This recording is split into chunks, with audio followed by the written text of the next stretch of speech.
સુરતના અલથાણ પોલીસ સ્ટેશનમાં શ્રી શ્યામબાબા મંદિર ખાતે મારવાડી યુવા મંચ દ્વારા શ્રી સાયક્લોથોન રેલીનું આયોજન કરવામાં આવ્યું। આજરોજ તારીખ 1/9/2024 કલાક 6 થી કલાક 8 દરમિયાન અલથાણ પોલીસ સ્ટેશનમાં શ્રી શ્યામબાબા મંદિર ખાતે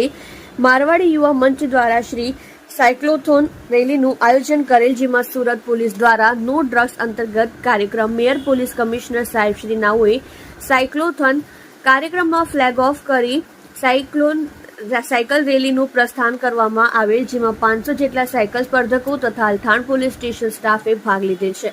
જે cyclothon route Althan police station વિસ્તારમાં શ્રી શ્યામબાબા મંદિર ખાતેથી ન્યૂ સિટી લાઇટ રોડથી અણુવ્રત દ્વારથી વેસ્તુ પોલીસ સ્ટેશન વિસ્તારમાં ઉધના મગદલ્લા રોડથી સોમેશ્વર સર્કલથી વાય જંકશનથી ઉમરા પોલીસ સ્ટેશન વિસ્તારમાં SK નગરથી યુ ટર્ન થઈ વાય જંકશનથી સોમેશ્વર સર્કલથી અણુવ્રત દ્વાર શ્રી શ્યામબાબા મંદિર સુધી રાખવામાં આવેલ છે, જેમાં મેયર પોલીસ કમિશનર સાહેબ શ્રી નાઓ દ્વારા યુવાનોને ડ્રગ્સની બંદીથી દૂર રહેવા તેમજ શારીરિક સ્વાસ્થ્ય સારું રાખવા સૂચન કરવામાં આવેલ। તમે જોઈ રહ્યા છો લોકચક્ર ન્યૂઝ 24 ઇબ્રાહિમ શેખની સાથે।